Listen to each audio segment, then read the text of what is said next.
Bonjour Jean-Marc Ewald. Bonjour. Jean-Marc, vous êtes le directeur régional de l'ADI. Vous allez nous repréciser ce qu'est l'ADI. Lors de cette chronique, on va revenir un petit peu sur le positionnement et les actions de l'ADI pendant le Covid. Alors, tout d'accord. D'abord, l'ADI en deux mots, c'est une association qui accompagne les gens qui veulent créer leur entreprise et qui n'ont pas accès à la banque. Nous, on pense à l'ADI que la création de son emploi ou de son entreprise, c'est pas que réservé aux riches ou aux gens qui ont fait des études, mais que toutes les personnes qui sont bien accompagnées doivent pouvoir réussir leur projet. Alors, le Covid, effectivement, nous, dès le 16 mars, en fait, on a fermé nos antennes le 16 mars à midi et le 17 mars au matin, tout le monde était en télétravail pour pouvoir lancer, continuer d'être auprès de nos emprunteurs. En près de 2 mois, c'est quasiment 8000 appels qui ont été appelés, qui ont été faits. 8000 appels avec l'équipe de bénévoles, l'équipe de salariés, pour plusieurs choses. D'abord, premièrement, dire à nos entrepreneurs qu'on était là, qu'on était à leur côté, et ils ont été très très sensibles à cette démarche. Reporter des échéances de prêt, bien sûr. Le premier mois, on a dû, sur 5000, 4500 personnes, on a dû reporter 1600 échéances. Et sur le deuxième mois, 2000 échéances. Donc ça fait quand même un gros paquet. Mais c'était aussi pour prendre de leurs nouvelles. On pourra en reparler un petit peu, mais voir comment on pouvait mobiliser le fonds de soutien de l'État et les différents services de l'État. Parce que nous, on avait très très vite identifié des trous dans la raquette de ces dispositifs et il fallait effectivement voir comment les entrepreneurs pouvaient s'y prendre. Alors justement, il y a eu cette première étape de rester toujours aux côtés, aller à la rencontre, mais aussi une action d'identification des problèmes, toujours au contact des entrepreneurs. Vous avez mis en place un questionnaire pour faire remonter les difficultés et les besoins. Tout à fait. On a dû, en fait, pour être très clair, près de 100%, allez, 96%, pour être politiquement correct, ont eu un impact partiel ou très important sur leur activité. Alors en fait, il y avait deux types d'impacts qu'on peut assez facilement comprendre. Des gens qui étaient dans le bâtiment, ils ont plutôt misé sur un report de chantier. Par contre, les gens qui étaient dans la restauration, par exemple, ils l'ont plutôt effectivement tout de suite vu comme une perte sèche de chiffre d'affaires. On voyait bien qu'on avait des situations très différenciées, avec des difficultés qui courent, mais en même temps, moi je pense qu'on est aussi sur des entreprises qui ont aussi su se replier. C'est-à-dire qu'on est sur des micro-entreprises, c'est des entreprises qui ont très peu de charges fixes, et que finalement, effectivement, il n'y a pas d'activité, le chiffre d'affaires ne rentre pas, et les dépenses ne se font pas non plus. Ouais.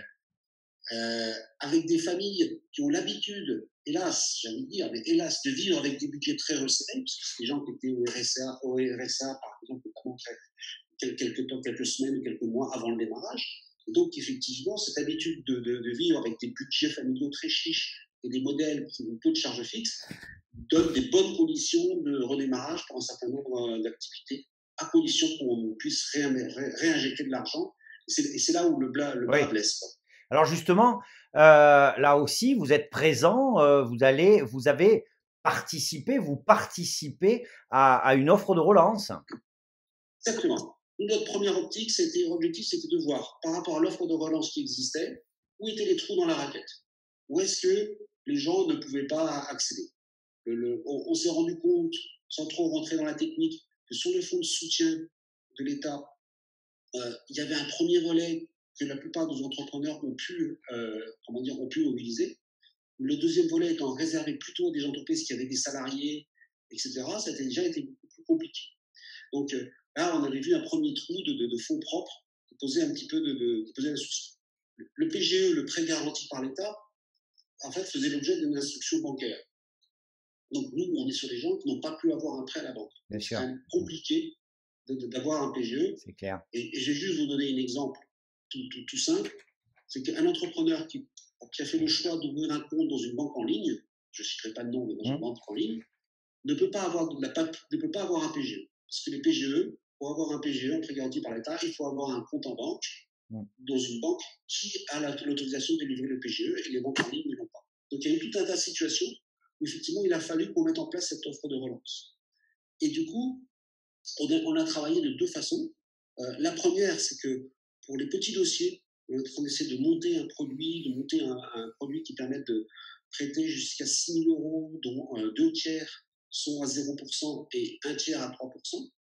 Et puis, pour les prêts supérieurs à 6 000 euros, on a passé un partenariat avec la région, avec le conseil régional, qui a monté son fonds de soutien à l'économie de proximité.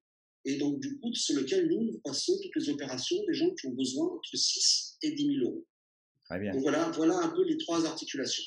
Alors, vous le soulignez, hein, en fait, les petites entreprises ont été moyennement impactées parce elles ont à la fois des habitudes et puis une certaine agilité, hein, il faut le dire aussi. Par contre, ça reste des structures extrêmement fragiles, notamment les travailleurs indépendants. Et là aussi, l'ADI a porté un regard particulier.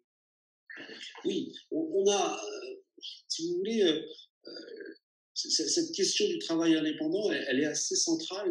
Bon, d'abord, elle est très centrale à l'ADI, mais c'est aussi une façon dont se redéploie l'économie, va se reconstruire l'économie. Donc, on a effectivement amené ce regard particulier avec ce dispositif, des dispositifs de primes, mais aussi surtout des études de l'ingénierie. C'est-à-dire que là, on a mis en place toute une offre d'accompagnement, on a mis en ligne, alors très concrètement, des conférences en ligne, mais aussi une plateforme téléphonique pour aider les personnes à remplir leur dossier de demande de subvention, de demande d'assurance, etc. Donc tout un tas de services en ligne pour accompagner les gens. Et puis là, maintenant qu'on est en train de se réouvrir et que la relance est en train de se mettre en place, c'est avoir une offre d'accompagnement en présentiel pour permettre aux gens de se relancer. L'atelier des solutions, je chiffre mon projet, enfin, des mots qui parlent pour que sur des séances de 2 à 3 heures, les gens puissent se repositionner et puissent repartir. Donc c'est bien des fonds, mais de l'accompagnement aussi.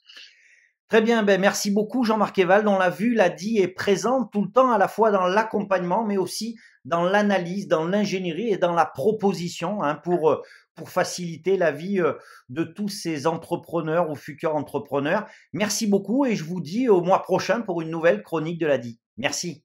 Ok, merci.